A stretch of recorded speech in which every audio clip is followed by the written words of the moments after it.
Maestro. Yeah, yeah, yeah, yeah, yeah, yeah, yeah.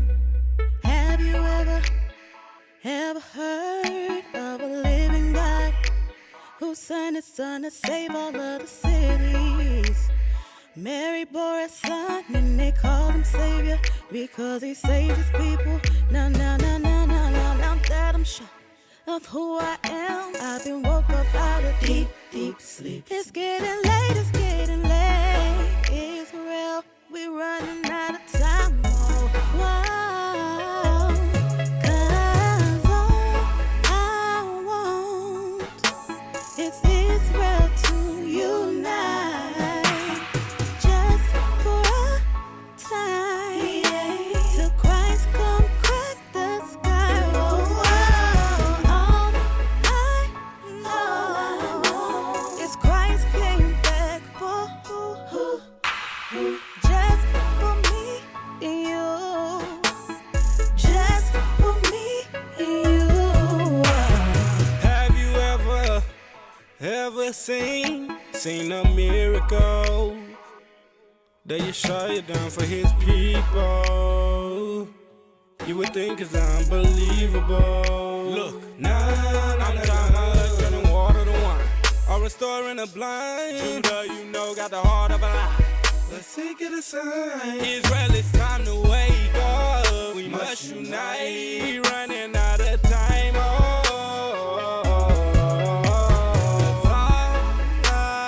All I want is Israel to unite.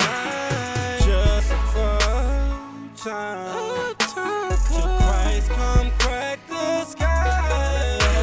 'Cause all I know is Christ came back for who? Just for me and you. Just for me and you. 'Cause all I want is Israel to unite. Israel to unite. Used to be all up in the wilderness, we was all on one accord. Now we feel like God has rejected us. Tell me how we get to this point. We fell away from the law. That's how we get scattered abroad. If we start back keeping the law, Then we'll get in touch with our God. We turn our faith away from him. so he turned his face away from you. If we start back to seeking him, Then he will hear from the heavens. Keep us turn our faith away from him. so he turned his face away from you. If we start back to seeking him, He'll bring those troubles back to life. We turn our faith away from him. he turned his face away from you. If we start back to seeking him, Then he will hear from heaven high. We turn our faith away from him. he'll turn his face away from you. If we start back to seeking him, Then he will see the way you know. That's all I All I want want is Israel to Israel to unite. unite. Just for time till Christ come crack the sky. 'Cause all I know is Christ came back for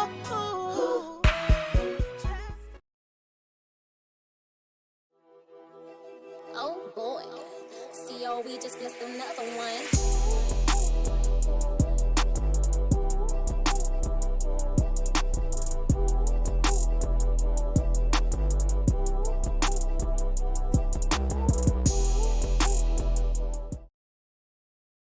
Shalom, peace and blessings, family. Welcome back to another episode of TBT Radio. I'm your host, Ak Chop, along with the other host, Ak Sham, in the building. Family. How y'all doing today? I see some shalawams out there. Big Quadam, shalawam. Yada, shalawam. How you say that? Marasa, shalawam. Ayasha, shalawam. Yefeya, shalawam. Shalawam. What's going on, everybody? Thank y'all for coming through blessing us with y'all presence. All One praise to the second. Most High. One second. Let's see. No, Kadam said he can't hear nothing. Can everybody hear us? Make sure we good this go around.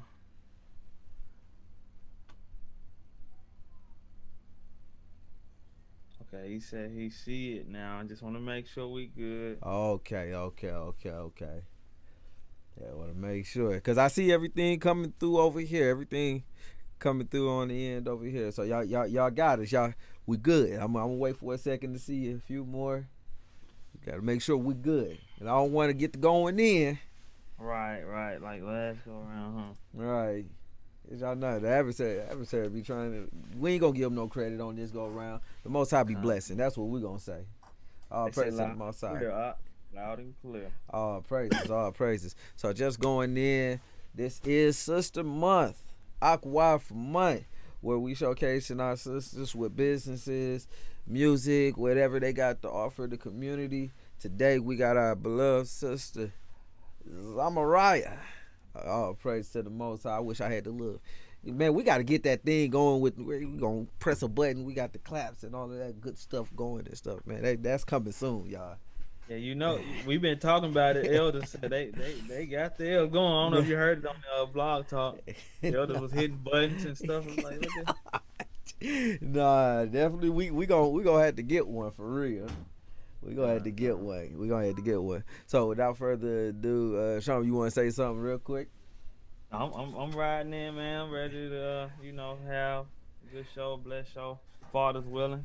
Definitely want to say, definitely appreciate everyone that continues to come through and support. Been hearing from a lot of brothers and sisters, saying they checking out the show and they're feeling the spirit and the energy, which is what our aim is.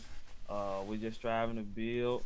Once again, like I always say, play our part, taking this thing to the next level, keeping our spirits up, and encouraged to endure this long haul till Christ come and crack that sky. Ain't that what sis said? Kind. Yeah, go ahead.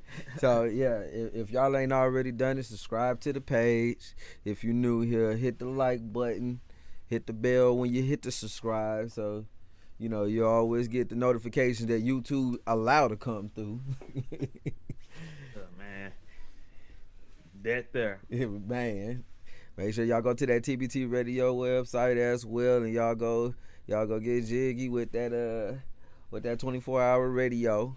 But with all that being said, we're gonna bring our sister Zamarayah in. Let's see, boom, here we go. We got our sister Zamarayah coming in this thing now. Shalom, sis. You live, sis? What's up? Everyone. Shalom. How you guys doing, brothers? Great. All praise to the Most High. So You know how we said, blessed by the best. and you know his name. Kind. So just going in, sis. So where you located at? I am residing in Houston, Texas, and that's where we're at. Houston, Texas. So for y'all who don't know, this is the wife of the infamous Deacon Quadon. No, she gotta be strong. No, she gotta be a strong one behind that strong brother there. For She real. keeping them grounded, keeping them strong. But go ahead, Op. Man, kind. All praise to the Most High. So just going in on it real quick. So were you born and raised in, you said Houston, right? I wasn't born in Houston. I was actually born in North Carolina, Goldsboro, North Carolina. I was actually on the Air Force Base. So, and my parents, they were married at the time, and they were out there, and I was a military baby, and then we relocated back home, and I was here ever since I was 1. So, yeah, pretty much here, Houston raised, Texas, Texas. So if I may ask, I guess from what they portray in movies and the stereotype, is it as bad as they make it being a military baby? No, actually, I don't know a lot about their life because when I was born, like my father was coming out of the military at the time, and me and my mother parted ways, whatever. So we moved back to my mother's hometown, which is Houston, and she's born and raised in Houston, and so she raised me here with my the rest of my family, and so I really don't know much about the military life of being like a child of someone in the military because he was like getting out at that time, so I can't really speak on it too much. So how old were you when y'all moved from North Carolina back to Houston? I was a baby, like I think I was barely one, so Oh, I don't really have much memory of it at all. So like, Houston is really all I know. So you know, Mm, uh, my father's side of the family is from Panama, so that's how tribe of Zebulon. So wow. mm, uh, yes, ding, ding, ding. For those that didn't know, although she got the glow of Judah, she's Zebulon. Wow, I'm, that's I'm a the house big mind of Judah, blower. but I'm Zebulon. My father's family is from Panama. So 12 tribes in the building. Let's Mm. yeah. get it. So, if I can ask, okay, so am I mishearing or my assumption wrong? You said she brought you back to Houston. So, was there a split There was, or? there Oh, was. They were married actually, and so they parted ways, and we came back to Houston. You know, uh, you know, that was pretty much the end of that story with them because they were done. So my mother moved me and her back to Texas, and she started fresh, started life over. So that's pretty okay. much how that happened. So, if you don't mind, is that something that you're open to? Did that have an effect on you and your upbringing in your life, or did you and your father keep some level of a relationship? Um, well, I would say it probably did mold or shape or have some sort of influence on who I am today because growing up I didn't have much um influence from my biological father, but praise the most high, my mom was, had, you know, now had gotten with my stepfather, who she's still married to this day, and he actually filled that void and was that father figure in my life, and so I never missed that aspect of it. But I probably had more of an influence from my stepfather who raised me than my biological father, and our relationship kind of grew probably once I became a teenager and things like that. So it wasn't really, his presence wasn't really around when I was growing up. Okay. Mm, Big shout out to all the stepfathers that's stepping yes, up, yes, stepping yes, in. You feel me? That's a big deal. We yes. appreciate that, and we appreciate all of the children that and ones like yourself that accepted it and grew from it and didn't let it create a bitter spirit or bitter mindset within you. So all Kind. praises for that.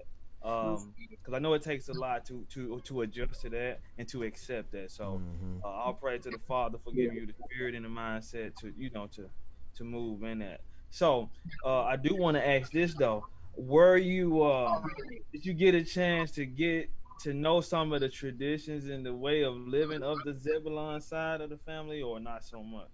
Oh, definitely. I was still always in communication with my family. It's just, as far as my relationship with my father wasn't that great, but I was always, you know, around my father's family. So, I've visited, I've been to Panama and stayed out there for summers with my grandparents. They're still out there. Mm.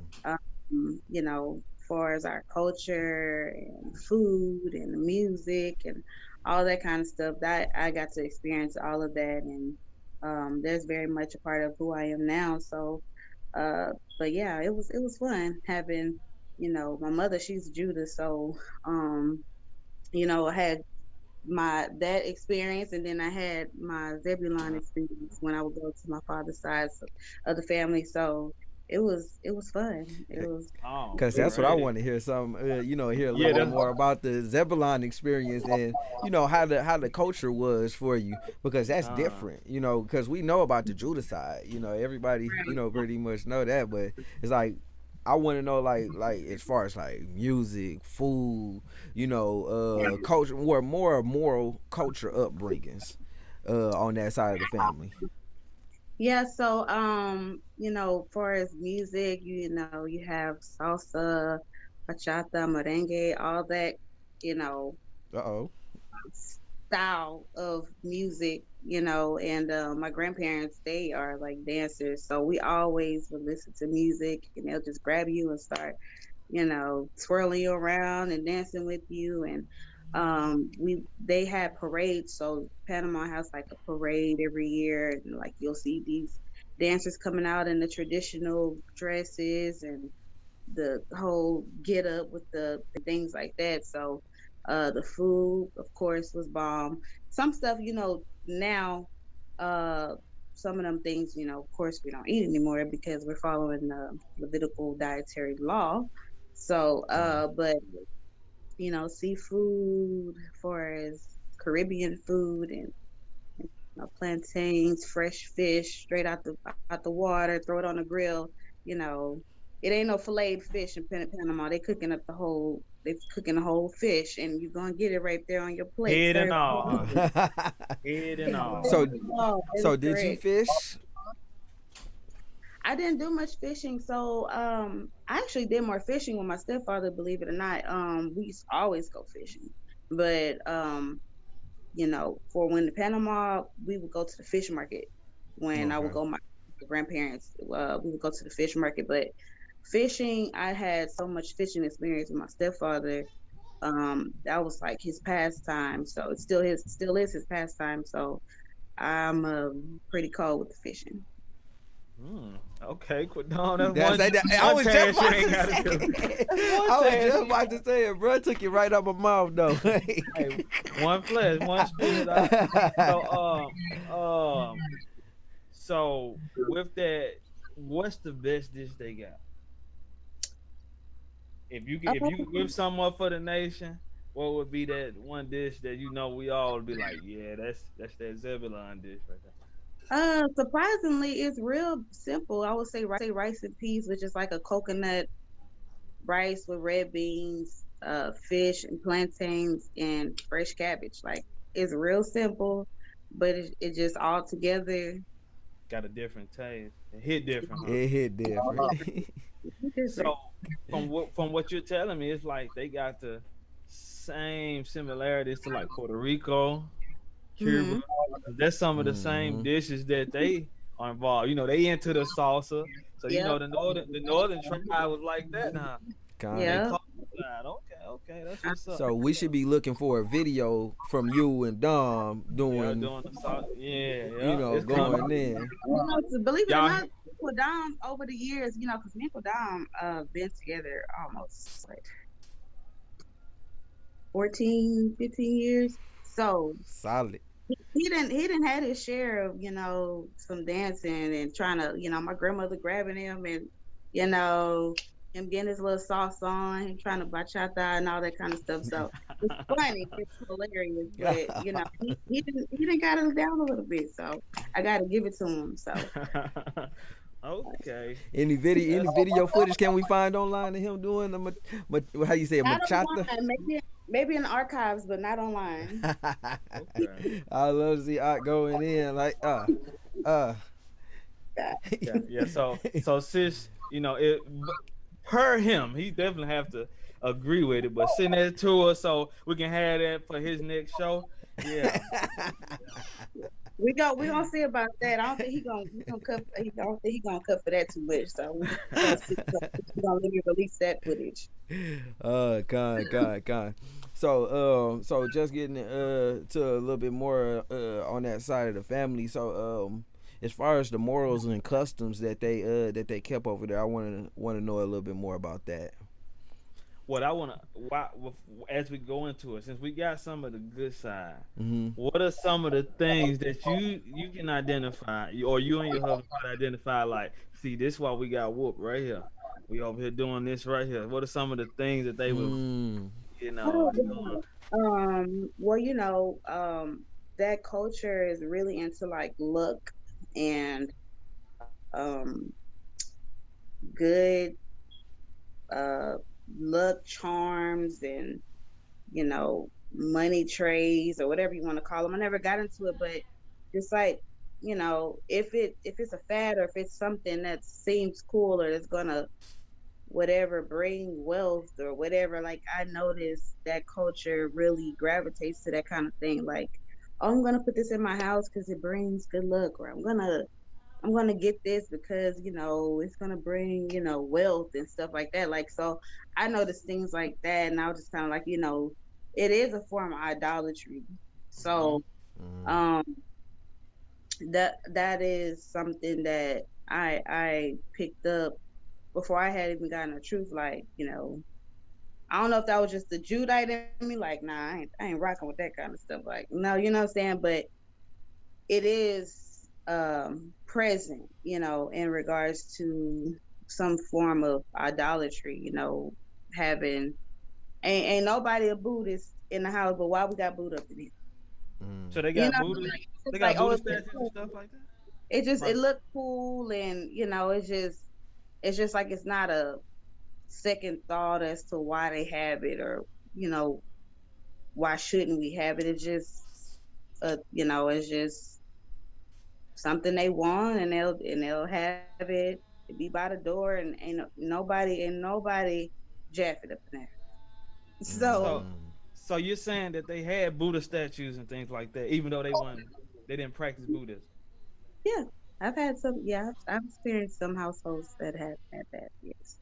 So what was the predominant faith in Actually, to Panama? be honest, it will be Seven Day Adventist. So they keeping the Sabbath Right. to Buddha. Okay, try to see how that works. So like Yeesh.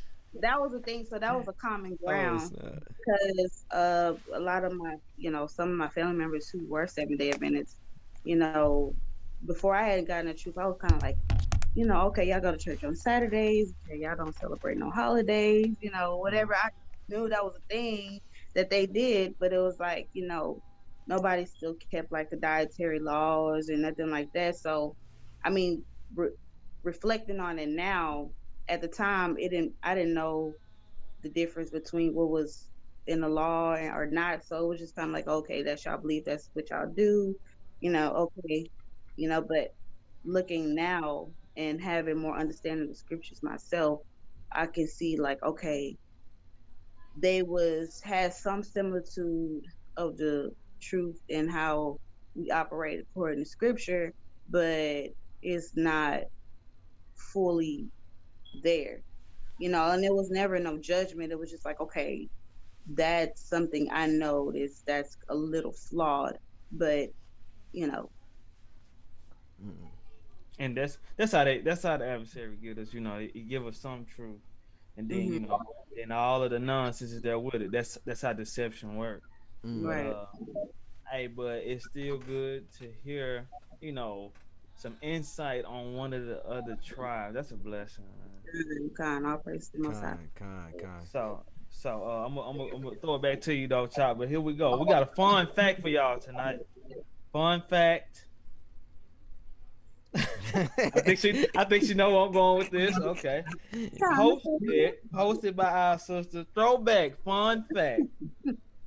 I played the string bass for 7 years and was first chair in my class, and the only girl who played bass. Oh, and I was the only melanin person in my orchestra group. Man, I miss playing it too. Back down memory lane. So give us some insight on that, sis. How was that? yeah. So,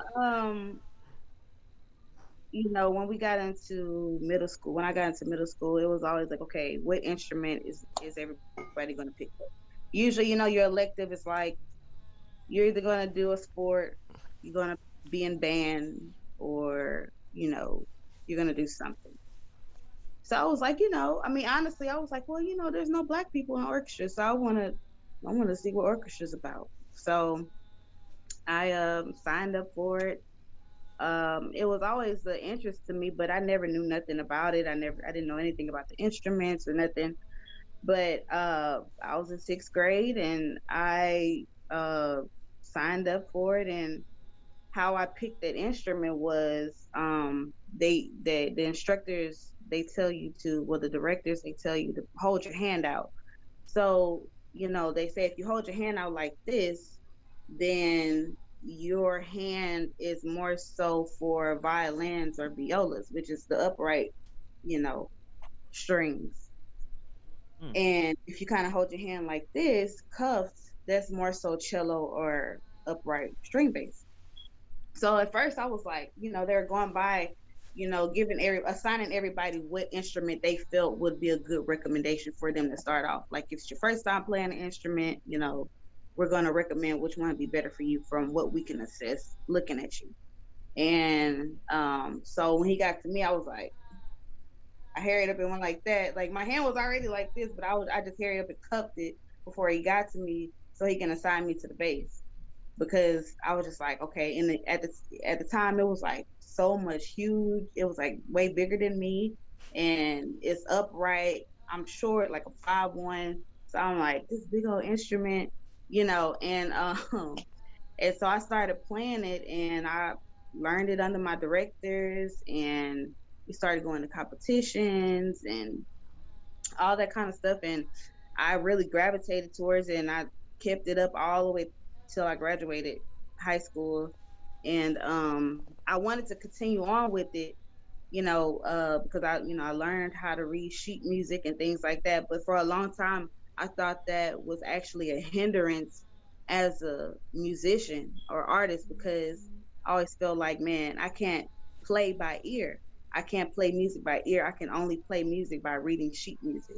And Mm. so for a long time, I was kind of discouraged with like music and stuff like that, because I was like, man, I'm not no real musician because I read sheet music. And it might sound very like crazy now that I'm older, but that's exactly how I felt at the time. I was just like, I think this is a setback that I can read sheet music and I can't play by ear. And Mhm. but for a time I thought about picking it back up. Um, but those instruments, they're very, very, very expensive. Yeah. For a wood instrument, but I have thought about picking it back up. And when I seen that, I was at my mom's house, and she was like, look at this picture, because it was a thing. Like, my mom used to have to help me haul that instrument home all the time. And, like, she like, my mom, she stuck it out all them years, like coming to my concerts. And it was just a hassle, because it's a very large instrument, and you hauling it back and forth for to practice at home at nighttime, and had to take it back to school to play it for class. Like, it was a lot of back and forth for that. And my mom, she was a trooper with it. And Shout you out to know moms. Shout out yeah. to moms. Big So, fact. um, The but biggest yeah. the biggest Mhm. supporter. Yeah, so that was my experience with the string bass. And you know, I I might pick it back up if the most I stay the same. I'm thinking about picking it back up. So Be out there in the kingdom with, I mean, out there in the wilderness with that thing, For get. real, for real. But Hey. is that the only instrument of that interest?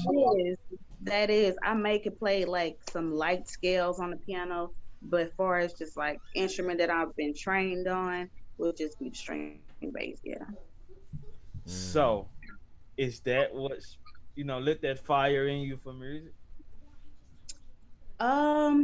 No, actually. I been singing since I was a little bitty girl. So I think one of the first songs I think my mom said I used to sing was like "I Will Always Love You" by Whitney Houston. She said I was singing that since I could start to talk or sing, So I would do that, and I would always be in anytime the family would get together. They're like, "You can sing," or sing this, sing that. And I'm just like, I'm very, very bashful person. So I'm just like, okay, well, I'll sing. Okay, everybody got to turn around. Everybody close your eyes and I'll sing, and I ain't like nobody looking at you while you sing.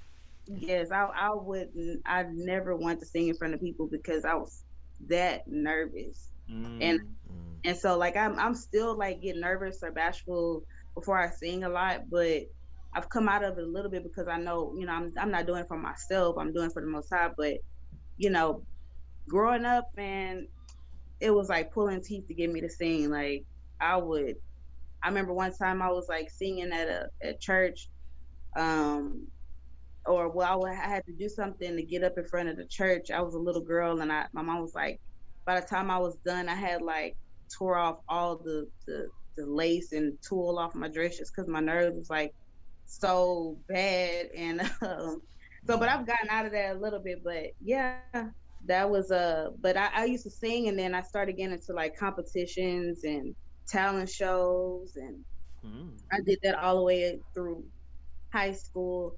And I would win like different competitions, and I had like little radio interviews here and there.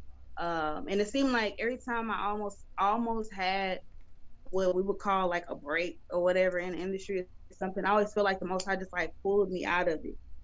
So it's like it was almost like I was saved from it, because now that I'm older, it's like I kind of appreciate it now. But at the time, I didn't understand it.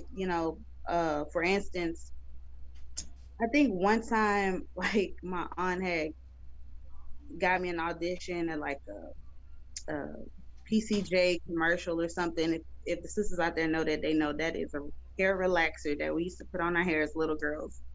And something happened to where I didn't get to go to the audition for it or something.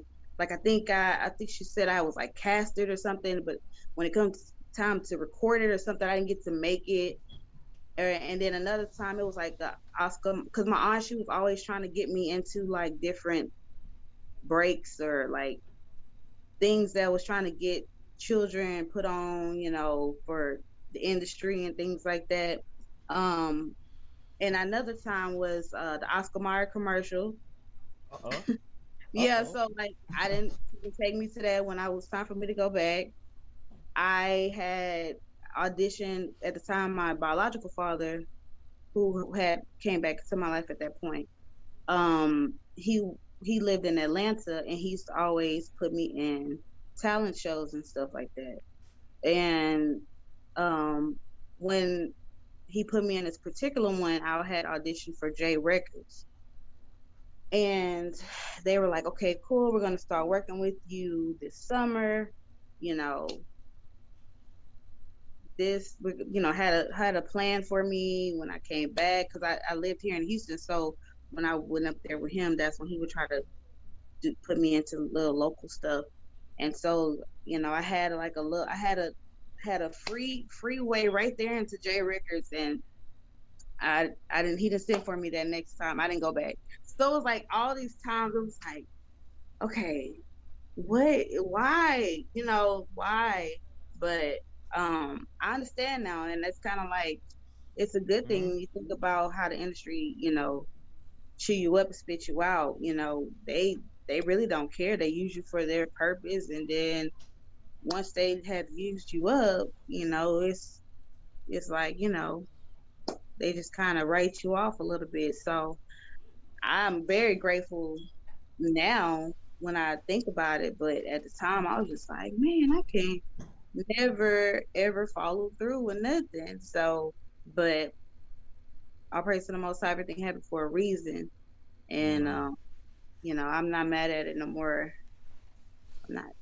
Yeah, I'll praise to the Most High for that, cause I know a lot of us that has been in entertainment, some shape or form since a youth, a teenager, or below that, you know, when we come to the truth, it's like we start to realize that the Father has always shielded us from actually going full throttle. It's like we all have just been this close, and just just a little push here, a little push there, we would have been there. But the Father Mhm. made things to where it was like, okay, nah, you're not gonna push that. You're not gonna do this. You're not gonna do that. You still gonna do it, but not like this.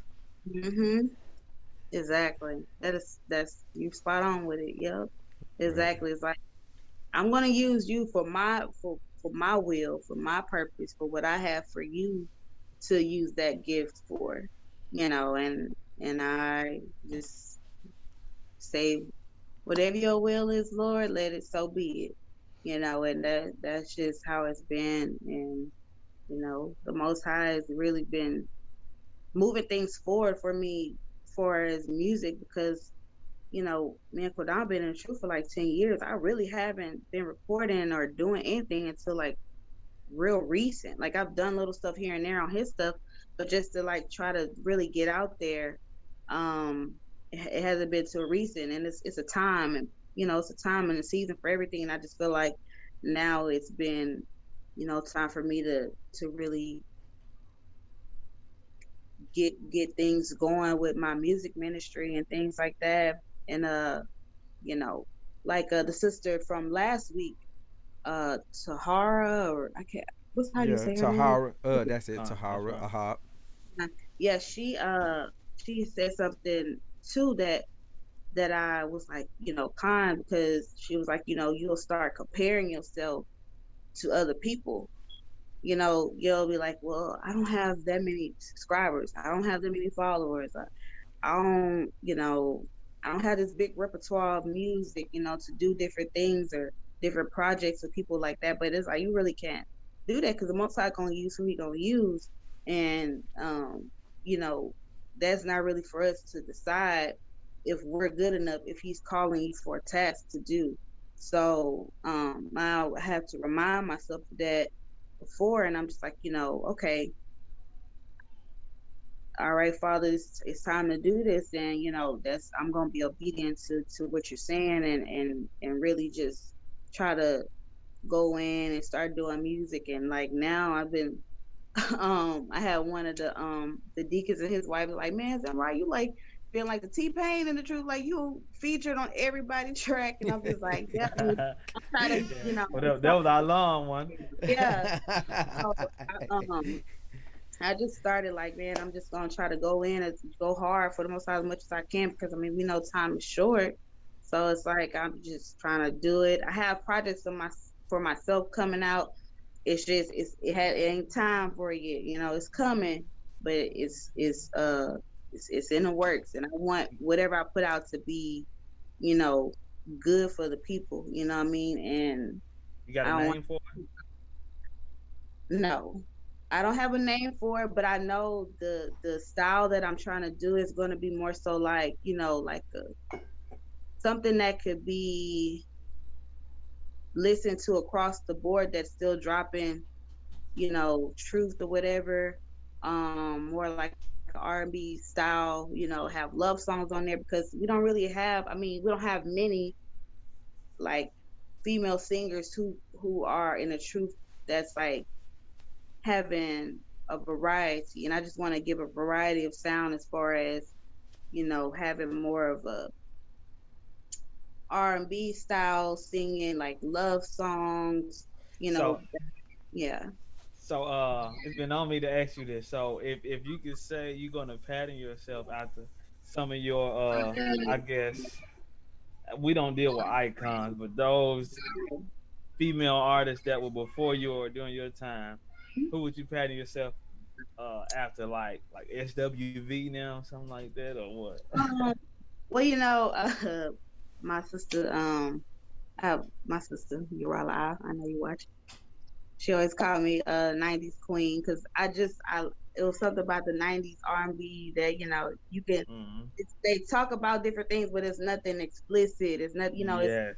it's Unlike promoting. today. Unlike Yeah, today. so, right. So I like singers like SWV, and but I grew up actually listening to Anita Baker, Mm. and Wow. so I love Anita Baker, um, Lauren Hill, um, who else? Luther Vandross. I listened to them like my mom used to play them all the time. Like man, so like I used to hear them, and I used to study music so much, and I would listen and study music all day. Like that's all I used to do. I would listen to how singers did they runs, listen to how, they would switch it up in a song. Like that was something that like I sat there and did for hours. And Mm. so but yeah, so I would say like Lauren Hill, I who else? I like India Ari. Um those are probably the most like influential singers I would say that I like to listen to. I do like a little bit of Brandy, but as far as who I listen to a lot, mostly growing up, it would be like, Anita Baker, Lauren Hill, Yeah, India Ari, cause I Renee. cause I actually want to speak on the song that we played in the beginning with you and SFC. Uh-huh. I really really love that song, and I think that song is what really turned me on to your music. Before I heard your first single, what's the name of that single? Remain. Remain. Remain. Before Remain, Is and Remain, if I can ask and remember your thought, is Con. Remain the one you performed at the concert? Con. Yeah, Okay, it okay, is. okay. Mhm. Yeah, I'm gonna say something about that too, but I'm gonna come back to it. yeah. But with that song, with you and Cal or bands, Mhm. uh, the way that that song was put together, was it a collective idea or was it more one side or the other? Whose idea was it to to put that song together the way that it was? Well, Bands, he's like a master writer. Like he is um very talented when it comes to his writing skills and also how he composes music. Now, he came to me, he says, "Damn, I want you to get on this track," like he told me the words. And when he told me the words, he's kind of like, okay, this is the feel I want for it. And then we kind of just went from there. So most of the time when I do features, they give me the words, and I kind of like just sing it how I feel it should fit into the song. So that's kind of like what happened with that. Like he gave Mm. me the words. Some of them I filled in here and there. Before it's like the concept and stuff like that, bands came up with that, and then he gave it to me, and I just kind of did my thing with it, and let the Rawag just kind of do her thing, and that's what we came up with. Cause yeah, that's one of my favorite songs. I feel like you opened up a whole lot on that song. You opened Yeah. up so much on that song, Mhm. where it sets you apart from a lot of other female artists, and it's like you sit in a lane of your own as far as your singing, like, because I know you say you patterned it after a bunch of the the '90s R&B, the Mhm. female '90s, and I can actually hear it. I can hear it in your voice, and it's like it give you how can I say it, a more homey a homey feel, like a welcoming feel when you listen to your music. It's like it's very inviting, and Oh, it pulls me in, like just being a listener, just outside of being a producer, artist, and different things like that, but just being a listener and a lover of music, it just really bring me in, and that song will forever be a classic. That song there will forever be a classic. that's big. That's a big compliment. I praise to the Most High. I appreciate that feedback. Yeah, because a lot of times I actually second guess a lot of the stuff that I sing on. I'm just like, man, this. When I be me, it's kind of like I'm just like, when I'm me on the track, I'm just kind of like, I hope this is received, or people like it, and people feel it and can get into it, and stuff like that. So I think as artists, I think in some sort of fashion, we all kind of hope people feel what we put out, but I that's a big compliment to watch. Oh, praises. Right. So, Right, oh, go ahead, Sean. and for all the artists that out there, sometimes we bring ourselves down. There's nothing wrong with us being confident as long as we're not high minded. Con. I know, like sis, you just expressed what a lot of us may experience when we put things out. Mhm. We're doing it. What Christ said, let your light shine, right? Mm-hmm. So we're hoping that that light is shining bright enough through what the Most High put in our spirit and the talent He's given us to reach from the spirit, reach the spirit. So Mm-hmm. let's continue to encourage each other to. There's nothing wrong with being confident. We gonna need confidence going through what we about to go through. It's ever since our session, man. Or ever since we've been trying to be who we are, there's always something trying to pull us down. So let's encourage the culture and the mindset and the push to lift each other up. So yeah, I just want to Con. put that out there. Con. So going into the second, the single that you have out, which is the Remain. Like I love that one as well. And I got some little side information that the choreography was done by somebody in the body by the name of a warrior. Yes, my sis a warrior. Shout out to Judah Ware. Shout out, Yes, big shout out. Big shout out. yes. She at the time was over the dance ministry, and she came up with all our choreography, and I was like, after the open mic night, I was like, okay, I'm gonna shoot a video for this, and I actually was going to wait to shoot that video because, well, I did wait to shoot that video because that's what took so long after the open mic night for me to drop the video because I found out I was expecting. And so I was like, okay, I can't be up here dancing big 6, 7, 8 months pregnant. So I I waited, and I know a lot of us sisters, we will like put a lot of stuff on the back burner if we just had babies and things like that. But I was like, I'm just gonna go ahead and go for it. I'm gonna record this video. I'm gonna go ahead and hit up a warrior, hit and see if she could do the choreography, baby weight and all. I'm about to go in. So I was like, sis, if you got the time, because a warrior, if anybody know a warrior, this is sleep. Like she don't sleep. I hit up a warrior. It Ain't don't matter no what sleep. Con. pick her up. It'll be 2, 3 in the morning. Constant. I'm up. She doing shirts. She doing this, whatever, trying to do the works on her and and I'm just like, if you got time, if you could come up with the choreography for this dance and we could shoot a video for it, like I'll be most grateful, please. And she was like, Con, sis, Con.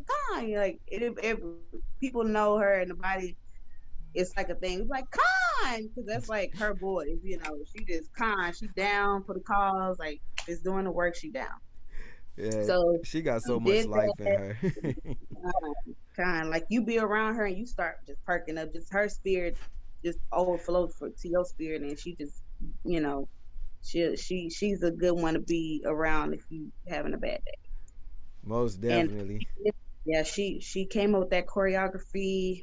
We got dance groups. So we got the adult group, we got the teenagers, and then we have like the 8 plus, and then we got the tiny babies that dance too. So we pulled two from each group, and we was rehearsing, you know, hours upon hours for that choreography until we shot it. And I mean, and that's how we came up with that. And all praise to the Most High. Them children, they came and did their thing. Them little ones, boy, they was getting that choreography down. They was struggling for a little bit, and they got it. Everybody came in and just gave their full 100% effort, and I was just so grateful to them, and praising the Most High that everybody came in and gave their all for the project, and that's how we got the finished product. Mm. Mm. So let me ask this one thing real quick, Sam. So whose ideal was it to Don't put do it. Maestro in there. Don't do it. You wait. Hey, you wait till we bring Maestro on and he can tell us about that. Yeah. So We got to hear from him, man. right, Maestro. Everybody know Maestro loves pop. It's Poppin' Lock. Okay, we call him Poppin' Lock because Maestro used to be a dancer back in the day, and he tried to do his thing every now and again, and we was like, Mike, don't hurt your back. You got kids now, and a wife. Your family needs you. So, but he came and he brought life to it because I was like, okay, I wanted him to be a part of it because he produced the beat, and he produced the beat, and we went in there when we were recording it. So he was very much so a part of the process with that track. And I was like, okay, you got to come in and do your thing. And then the words, Mike, you need to do your thing in the middle of us in the video. Like, you're like, what? Man, I'm not going to, man, I'm not going to do it. Da, da, da, da. But you just give him a little bit. When it come to dancing, he going to be like, no, Mike, come on, no. Then he get to, do it, So it just got to encourage him a little bit, then he gonna come on with it, and that's how he was able to come and do his thing on the video. Well, I'm gonna save it. I'm gonna save it for him because I'm gonna say what else I got for him because I didn't want to bring it out now because I was like, I'm gonna save it for him. But this is like the second time this video came around. It's like I can't hold it. I gotta say a little something. But so yeah, I think that was the first video. I could be wrong. I don't know, but I think that was the first in our community that I'm aware of with the choreography. So yes, big ups for that. Hey, we're gonna take this break. You gonna play the video? Yeah. Let's play that video. We're gonna take a break and get to the second half of the show. Appreciate everyone. Y'all like, share as we go into the second half. God. So,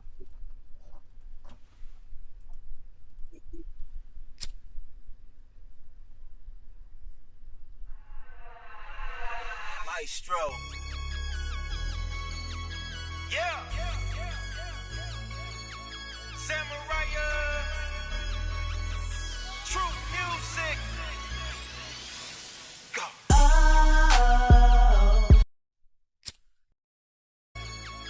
Zamarayah. True music.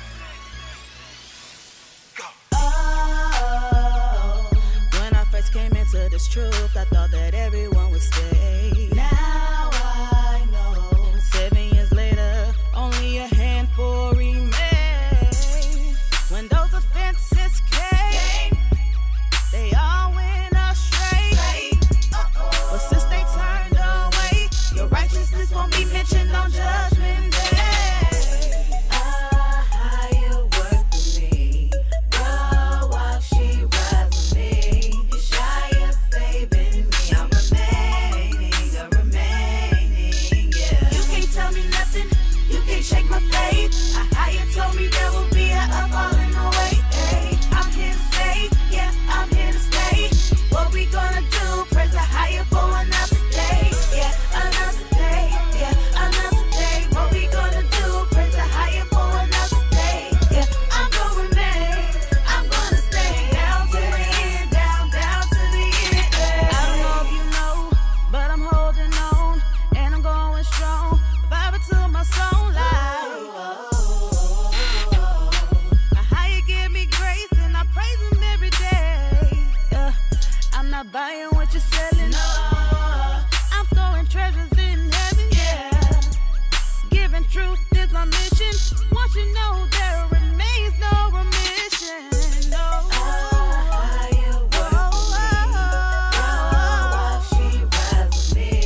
You can't tell me nothing. You can't shake my faith. Higher told me there will be a up on the higher. I'm here to stay. Yeah, I'm here to stay. What we gonna do? Praise the higher for another day. Yeah, another day. Yeah, another day. What we gonna do? Praise the higher for another day. Yeah, I'm gonna stay down to the end, down to the end. Down to the end, down to the end. Yeah, down to the end, down to the end.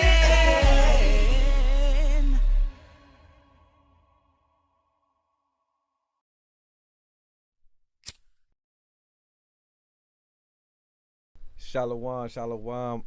We are back. We are back. Man. Sean, mute yourself. Okay, you got it. Okay. So we're gonna wait on the sister to come back, but man, that video is lit. That video is all. It's just the ending for me. It's the end for me where everybody is just, and then you got the one sister in the back just. That's like the dynamic. One time, man. Yeah, that was. It brought a different twist to the whole truth music scene. Like I said, big ups to everybody that was a part of that. We even saw the behind the scenes. I don't know, is that still up? It The should making be. of the video. I think that's on Cordam's. I think that's on Cordam's page, right? The behind the Fine. scenes. It is definitely still out there, the behind the scenes. And I actually posted like the live performance from, I think it was Dedications. We performed it, Mhm. and it's on my page on YouTube too. So Copy. yeah, but the sister warrior at the end, that's like her and her true form. Like everybody hitting like straight face, and she just So that sister a warrior that was smiling at the end. that was a warrior. And Okay, it's good to put a face to a name now. Cause I kind of felt like it was her. Cause it was like in a bad situation, the sister just like, right. we good. That's her, like, We that's good. her mentality down to the T, like cheese and that's her all day. Oh, praise to the Most High. Oh, I tell you, that sister got one of the best spirit I'd seen in a long time. hey y'all, bear with me right quick. So, like I said, first of all praise for all of the music. You know, a lot of people know you for that. I know we about to get ready to dive into the other side of you, but I got the I can't let Alam, act. He in the chat acting up. So as we lead into the other part, he said, where it go? He said, he said, Zam came back, laugh out loud. She went whoop the kids, laugh out loud, and came back. He played too much. He's wild. I guess that's a behind the scenes. I'm mom, everything. So I got the cheerings in the back, gotta check on them. So, Right. Boy. So I got I'm gonna have a question at the end, but Chop, I know you were saying it was the other aspect that Sis shared with you, outside of her music and the endeavors that she's doing to bring her brick to the nation. We can touch on that, and as we segue all the So way out. from what we talked about behind the scenes, sis is in the medical field, right? We would call it. It's non-medical, but I guess for those who not really familiar with the term, I guess you could say medical field. Okay, so well, what's the proper term? So we want to get it right. Well, I am a birth worker, so Okay. it's non-medical. Okay. For it's the natural alternative. It's alternative from the medical approach. Basically, is more so I would say the best term for it. So dive into it a little bit deeper for us. So since we already started it, or Kind. go ahead. Okay, kind. Yes. So I am a birth worker, and what that entails is I am a birth doula. Well, I'm a doula, so that could be postpartum birth, um, doula. I am a childbirth educator, and I'm also a student midwife. And so I am trying to be a pillar in the community in regards to helping women and families know their options when it comes to birth, making sure they're informed on all the decisions that they're making, not being the the voice for someone, but helping someone have a voice when it comes to what they want their birth to be. um and I would say that's mainly what it entails, and helping people have the birth or attempt to have the birth that they want or attempt to want and have. And I assist people at births. I We have a practice down here, Pearls of Joy. The owner and midwife of that practice is Yarala or Jaleesa Taylor. She is another sister that is in a body who's an excellent pillar in the community.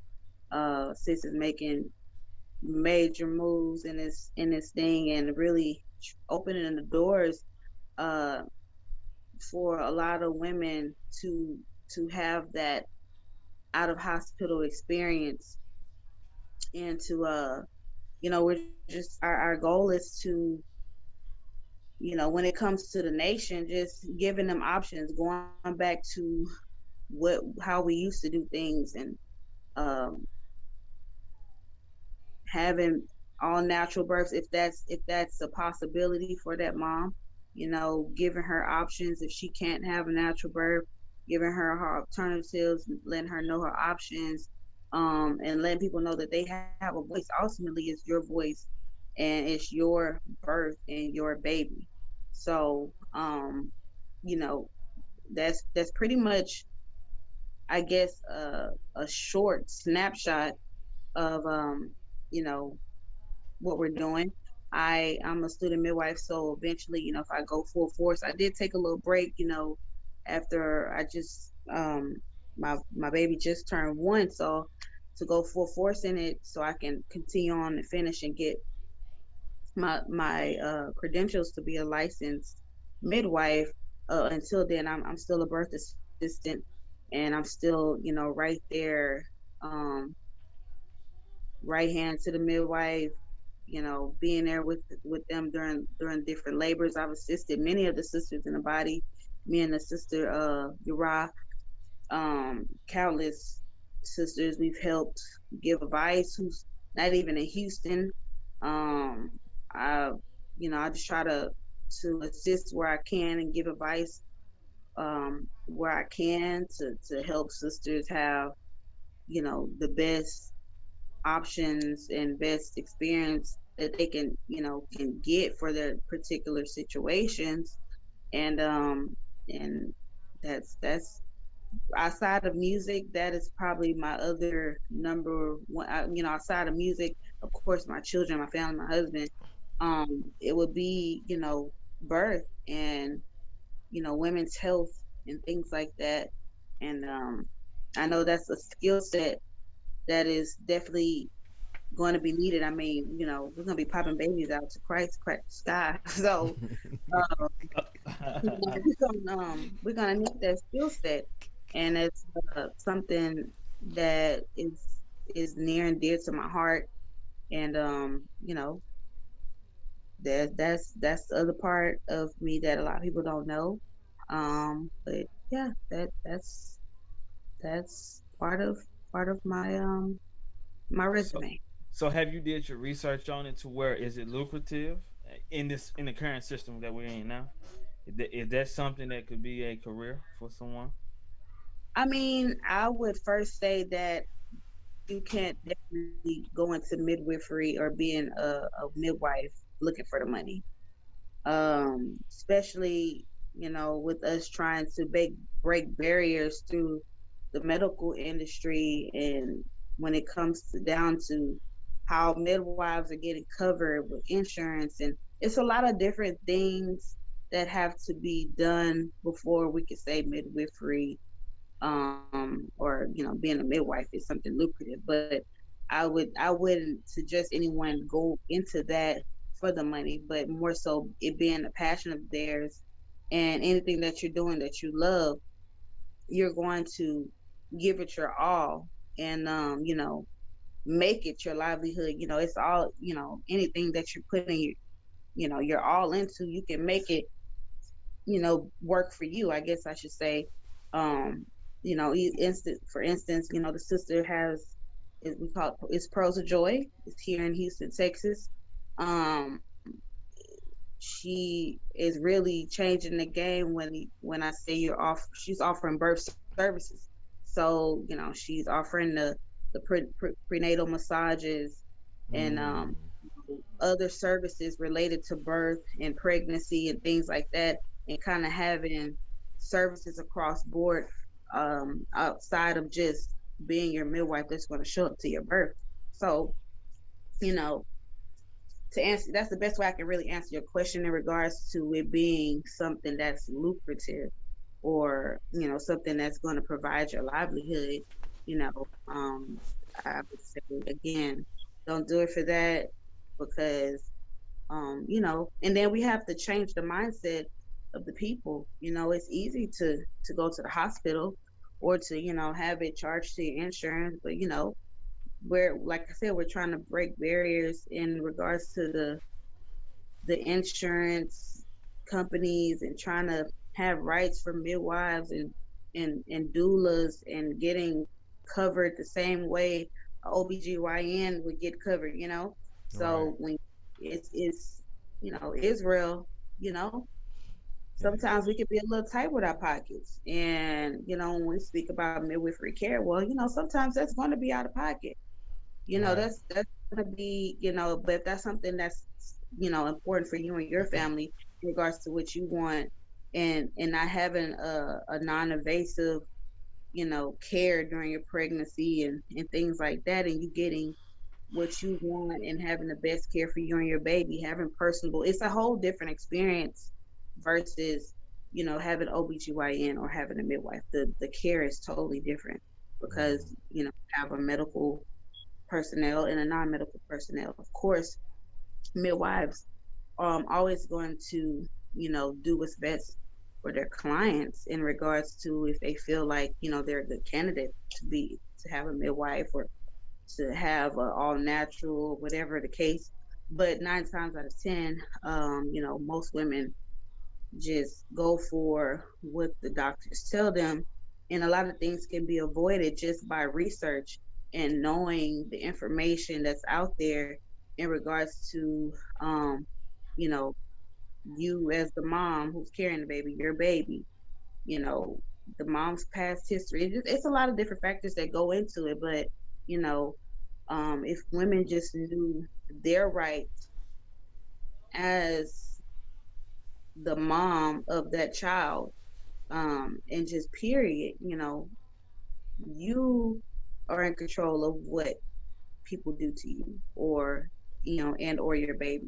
So knowing your options, knowing the information, asking questions, is important. And we just push for moms to do that, because we can't make the information. All we can do is encourage you to get the information so you can make the best informed decision when it comes to you and your baby, your family, your spouse, and everyone that's involved, and things like that. So,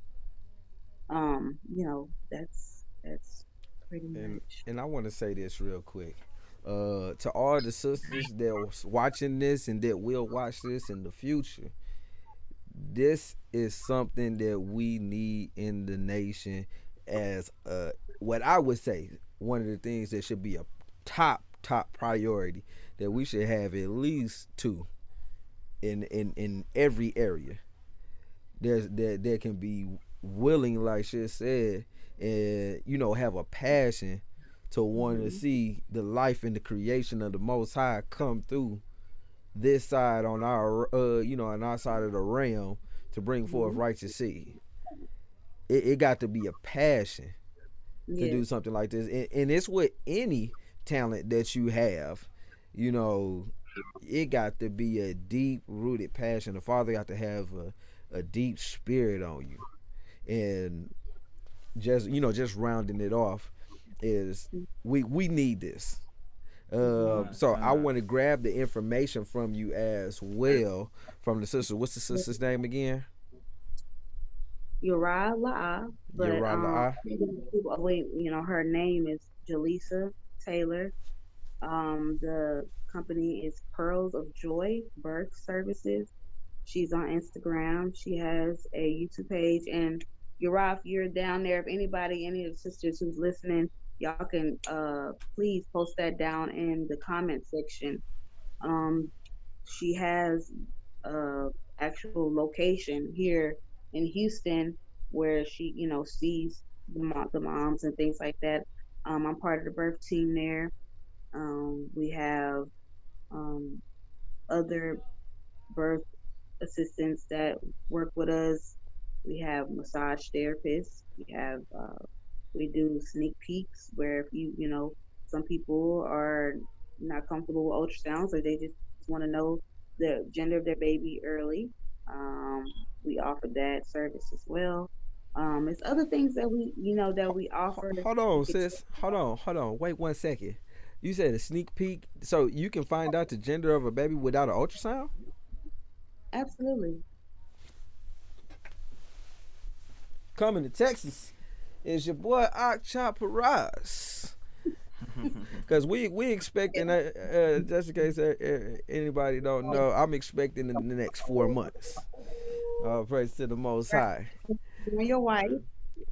Praises. So like this information is big for me because last year around the same time we had my daughter and we was trying to do home birth and we went around chasing everything and it was so hard for us to find one and then some was just tremendously overpriced. It was like, why are you overpriced out the way like that?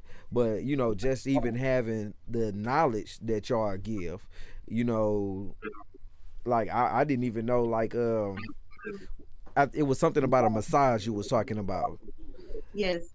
So we offer prenatal massages. because Um, I didn't even know that they needed stuff like that. So if like I can get a Zoom call where it's like, okay, tell me how to give my wife one of those and it'll make her everything a little bit more easier on her. we can set it up. I am the childbirth educator there, so I offer in person and virtual childbirth education classes to help moms and spouse or partner or whoever's going to assist you in your birth um, kind of know what to expect, how it's going to go, um, you know, when to call your midwife or your doctor, um, coping techniques for pain, and Mm, just giving an overview of what to expect in that birth for what we would assume would be just a normal birth, even though all births are not the same. But we would assume this is going to be for your you know regular traditional birth, what to expect, not to freak out, different things to cope with the pain, um, making sure your birth team is 100% on point. Everybody know what's expected of each other. It's a lot that goes into it.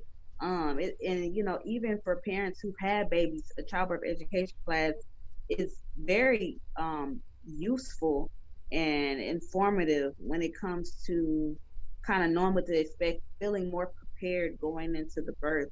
And you know, I think it's very beneficial, and a lot of moms are grateful when they take the childbirth education class. And now with the quote unquote pandemic or whatever, we do offer it virtually.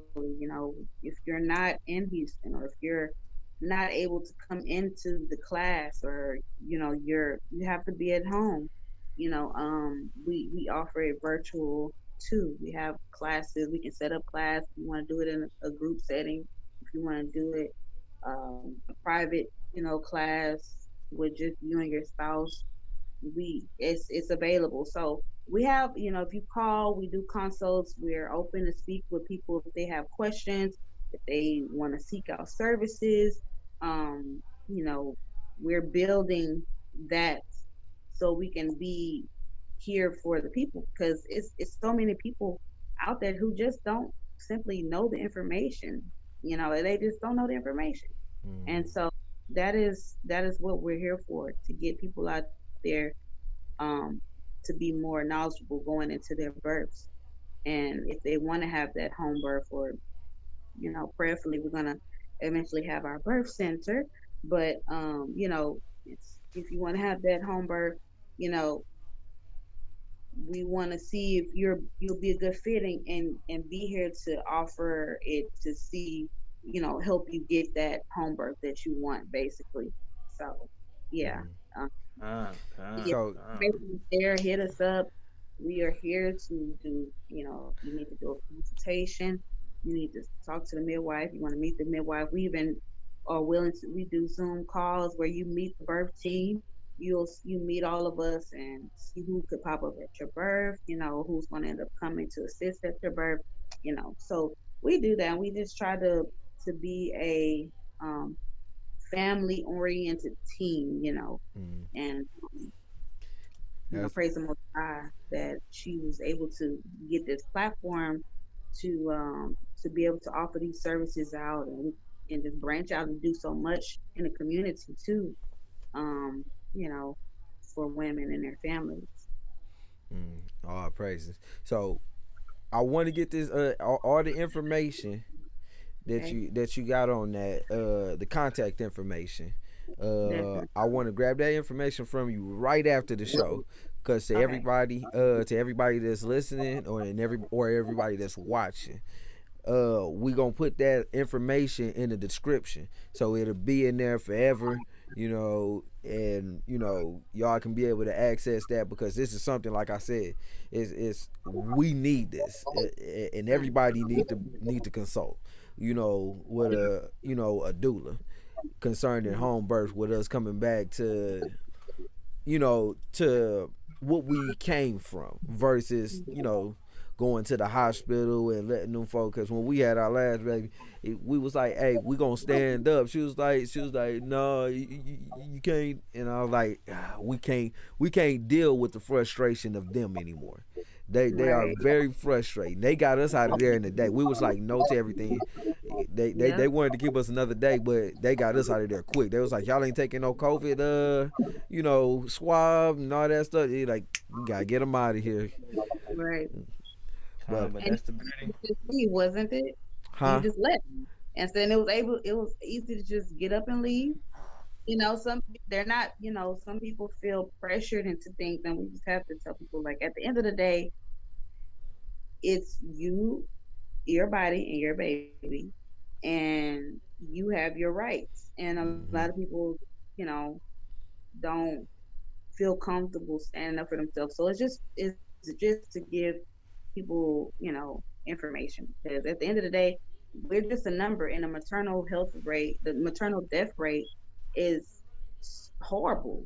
Black women are dying all the time in the hospitals, having babies on the table, getting operated on, having unnecessary cesarean sections. Like, So our women, melanated women, are dying, and we have to get back to.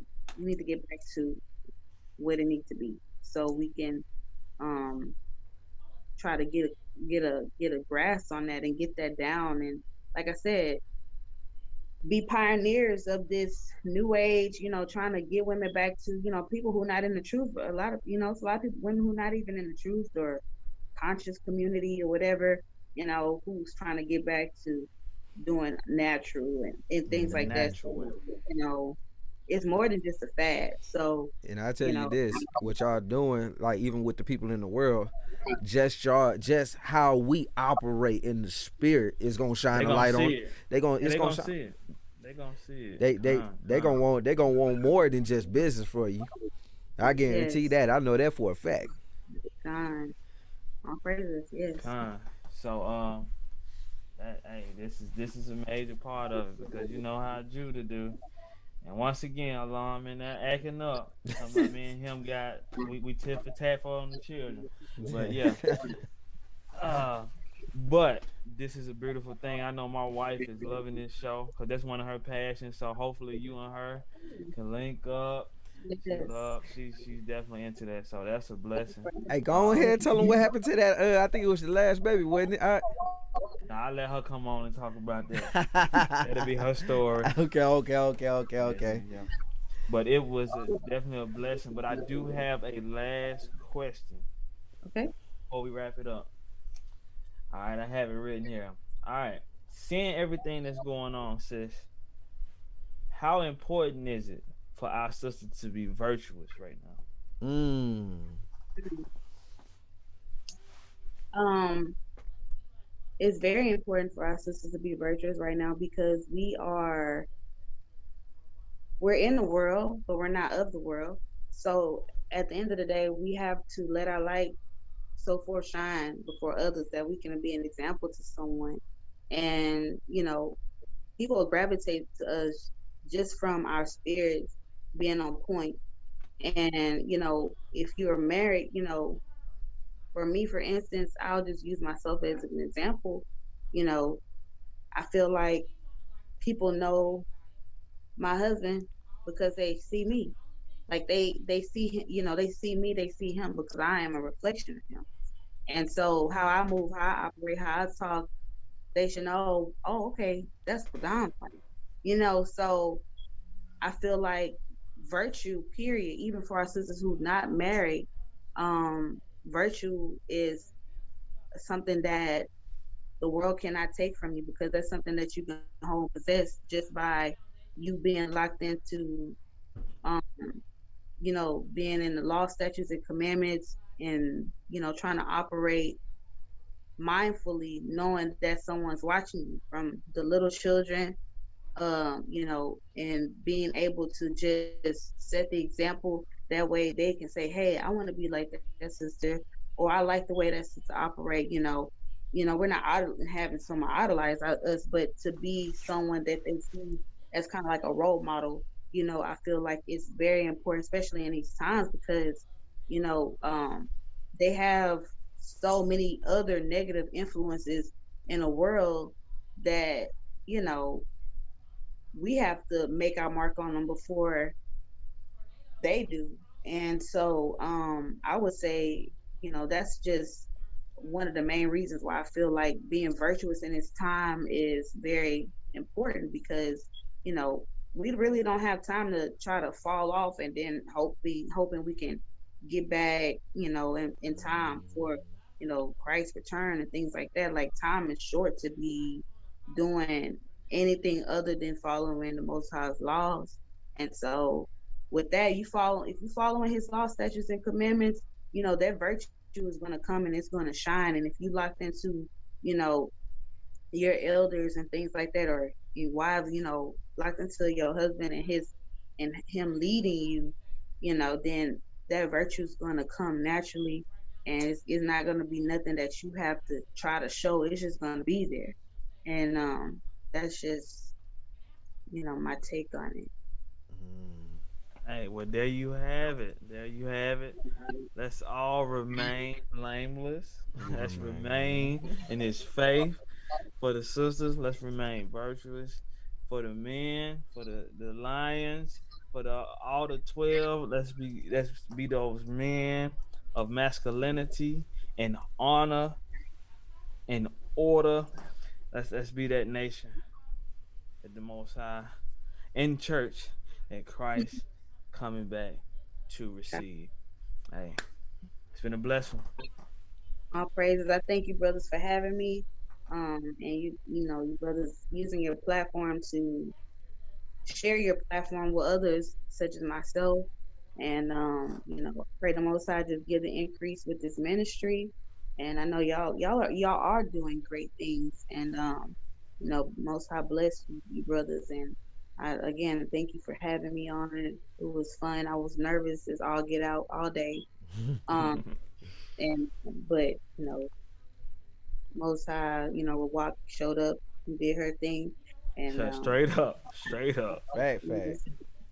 hmm All praises to the Most High. So, like we said, this is Sister Month. So we're gonna have we're gonna have a couple more sisters come in this month, share their testimonies, share their gifts, and everything that the Most High have put on them. This is our beloved sister Zamarayah. Y'all give it up for her in the comments. All praise to the Most High. Make sure y'all continue to follow us. All the sisters that's on today, come back again next week. Come back, cause we gonna light it up. They didn't, cause we so disconnected from everything. Didn't know that Mother's Day was like, I think it was just this past Sunday. It's like, look, mothers who? Look, this is where it's at right here. Sisters being virtuous all day, every day, being honored all day, every day for doing what the Most High created them to do. All praises. So we're going to go ahead and roll this thing out. Make sure y'all go to tbtradiolive.com and go check out the 24/7 radio as well. And also, we got a whole bunch of other fun things on there as well. So y'all go check everything out that's on there. So we're going to roll this thing out with another feature that has our sister on it. What's the brother's name that was featured on this track right here? You said what now, sis? Brother Maisha Yashar. There we go. See, look, I wouldn't have never been able to say it. I'm getting better. Hey, Mashad, hey man, keep dropping them singles, man. Keep doing your thing. Hey, you'll be on this thing, before you know it, man. God. Get your testimony out. God. So we about to ride this thing out. Hey, that brother. Say it again. Say it again. What's his Brother name? Maisha Yashar. Maisha Yashar. Shalom, Maya. Shalom.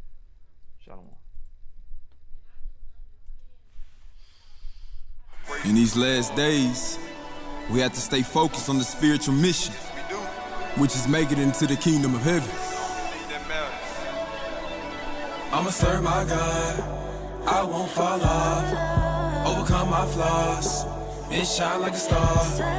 I'ma serve my God, I won't fall off, overcome my flaws, and shine like a star. No more vanity, yeah, we seeking out the kingdom. Our number one priority is seeking out the kingdom. We seeking out his kingdom. Yeah, we seeking out his kingdom. Yeah, we seeking the kingdom over everything, cause we wanna dwell with the heavenly. And I pray my Father is pleased with me, because I wanna live for eternity. And I gave this world up for the world to come, and I lay my life down for his only son. Man, I'm obligated, look at all the things he done, because he bled for me at Calvary. He protected me while I was in the streets. Now the Father, Holy Spirit, give me perfect peace, and she guided me to tranquility. Now I'm living for the most, no more vanity. And I hire bless me now with a family, with my virtuous wife and my son Isaiah. Only focus on the kingdom, not being a player. I'm on a mission trying to save my people everywhere. So I'm praying for my people in the jail cells, letting them know that the Father's still here. Praying for my people that's homeless, in the streets cold, broke, with nothing to eat. And you may not have a mattress, but Christ is gonna bless you with a mansion. Stay focused. If you really wanna dwell with Moses, and be faithful. Shout out to the children of Jacob. Yeah, it's time to wake up the nations, because we're living in the end times, at the hands of the Roman Empire, which Daniel the prophet prophesied. Yeah, the Bible and the scriptures know they never lie. So I pray you preach the Father before you fade away, because you will see the Father on judgment day. He's gonna judge you by the works that you did in earth. I wanna see in the kingdom, cause I know hell hurt, and the last one shall be first. So endure, and make your calling and election sure. Hey, I'ma serve my God, I won't fall off, overcome my flaws, and shine like a star. I'ma serve my God, I won't fall off, overcome my flaws, and shine like a star. No more vanity, yeah, we seeking out the kingdom. Our number one priority is seeking out the kingdom. We seeking out his kingdom. Yeah, we seeking out his kingdom.